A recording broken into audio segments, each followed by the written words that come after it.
I don't know. People been thinking I was demoted or something, whatever. But conveniently, the past couple of weeks, I've been going every Friday for the Chicago joint. So? And then so they assumed that I wasn't here last Friday, but we missed you. No, I've been seeing a lot from last Friday. Yeah, y'all turned up.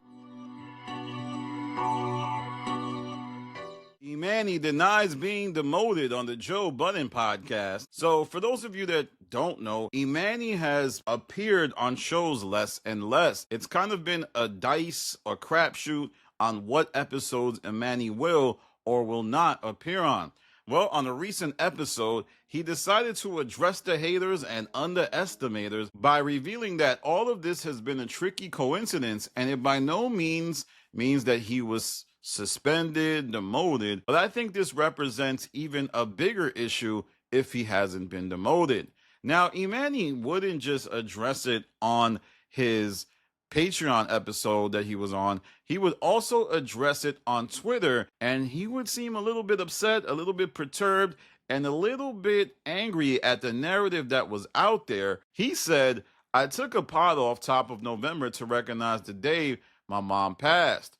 I missed the Friday Patreon to perform in Chicago and missed the Black Friday Patreon when my flight back home from the Thanksgiving was delayed.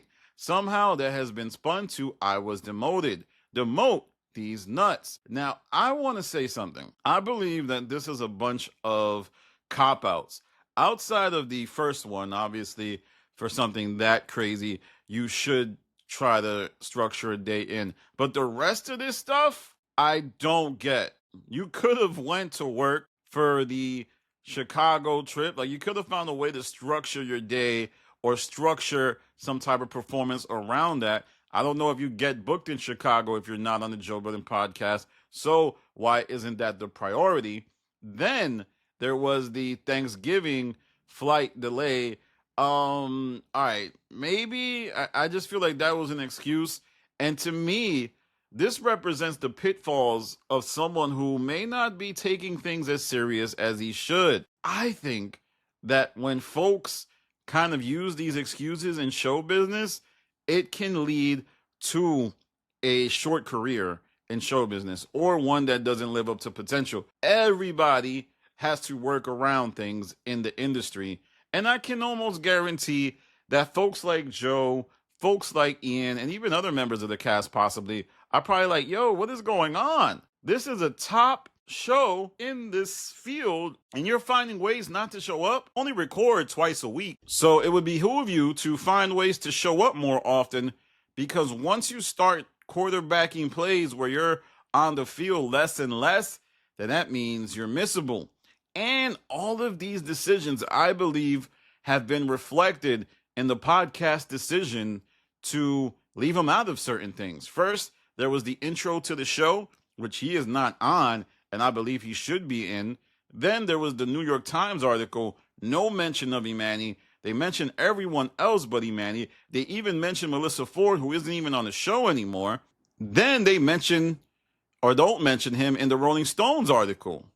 So this whole, like, if I was Emanny, I would take a step back and say, they are leaving me out for a reason, whether it be subconscious or conscious. And Lord knows what else he's going to be left out of. I think there's other stuff that might be coming down the pipe where we're going to be like, yo, Emanny was left out of that again. But a lot of this is his own doing. And the crazy thing is, it doesn't just extend on the Joe Budden podcast. It also happened on his own damn Patreon. He started the Patreon immaculately. He had a great studio. He had guests. He had all types of content. But then he stopped. He stopped posting. I was like, yo, these are your paid customers. You should never stop posting. I think it's a bad idea for you to stop posting. He would then say, oh, I didn't stop posting. I did it live. I'm like, you know, a live ain't the same. You just took your phone and pointed it at a stage. And a lot of the content he made was actually pretty good. And on his channel, you could see that it's doing well. I mean, this guy's getting good views. The Parks interview got 40,000 views. I thought it was a good interview.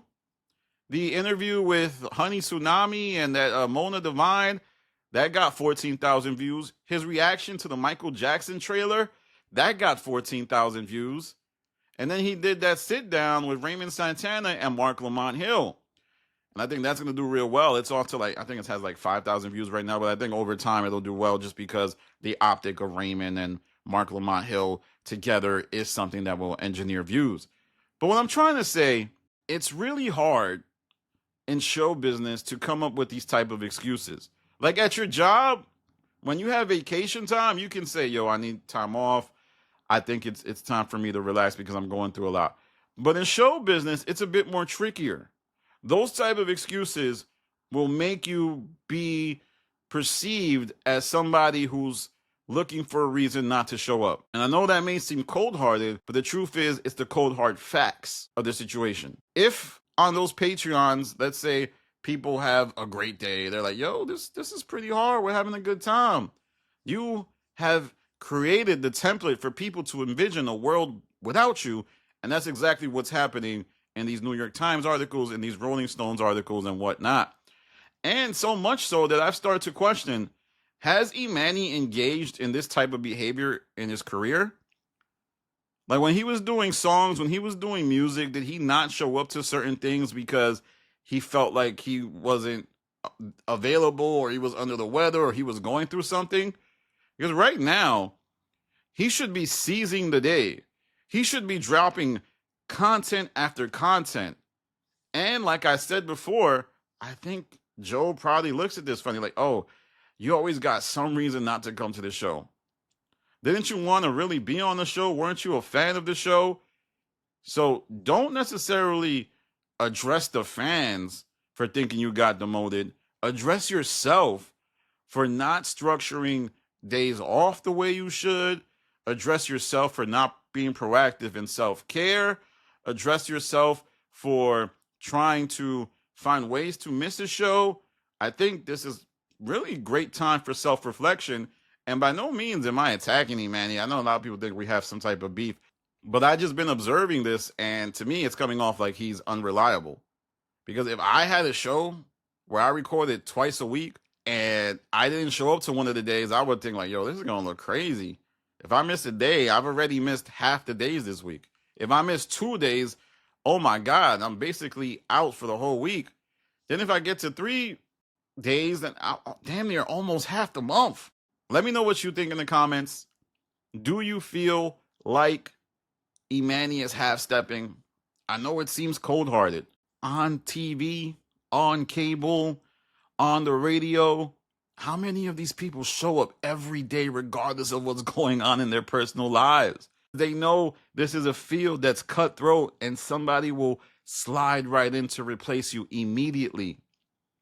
If Emanny was working at, let's say, iHeart or Power 105.1, would he do this same behavior? No, probably not. That is an issue and something we got to observe. Now, as to what the other theories might have been, some people like me suspected that he may have been demoted or suspended because of the drama that's going on with him and Joe. It appears like there was this joke that went left that he told to Joe Budden's girl. Yo, big dog. You heard about the brand DEMOTED coming up? He did that to the wrong mother. It was a joke, man. Y'all play with me enough. I don't give a I can't believe you chose to do that to me. There was also other jokes that Emanny made that made it seem like he was emotional. So all you still And it's single playing like niggas to hurry up musical and breaks get on the married. Y'all still here with me? We still in the same couch. Right. For 3 on this pod that can even play around with that. The rest of y'all need to just keep it quiet. And then it's you. So that they don't stop wasting time. Go get married. Then there was the whole Melissa Ford, Emanny rumored relationship that many thought they were dating, and I think they actually were. I made it very clear that I've never done anything with this woman. I said it myself. I didn't even wait for her to say. I'm not even going to leave it for anyone to think anything. This is my colleague. This is somebody I work with, someone I respect. No. However, I believe that a lot of this now, based on these tweets, is his own doing. But he's going to be the boy who cried wolf if he ever needs support. And he's also going to look like somebody who constantly needs support if he's calling out all the time for situations that he could have gotten ahead of. But let me know what you think in the comments. I'm of the opinion people have to show up or step off. That's really how I feel about it. I know people have called me cold-hearted, But when you run an independent operation, sometimes you just got to have that approach, because if you don't have that approach, that's when you become inconsistent. That's when you drop once a week or once every 2 weeks, and then you start to get forgotten. Folks like me, we don't have the luxury of not dropping because people just move on. We're not attached to the Joe Budden podcast. And I know a lot of people are going to say, oh, Danny, you are. I'm talking about independently. I'm not on the Joe Budden show. Like, I can't pop up on the Joe Budden show and join it, and then audience is there ready for me to migrate over. If I stop posting, I stop connecting with my audience. I stop building a community. And I think that's what Emanny's neglecting to realize when he engages in this. All right, y'all. Follow me on Instagram, The Stop TV. Follow me on Twitter, The Stop TV. And follow me on Patreon. This is Danny from The Stop. Peace.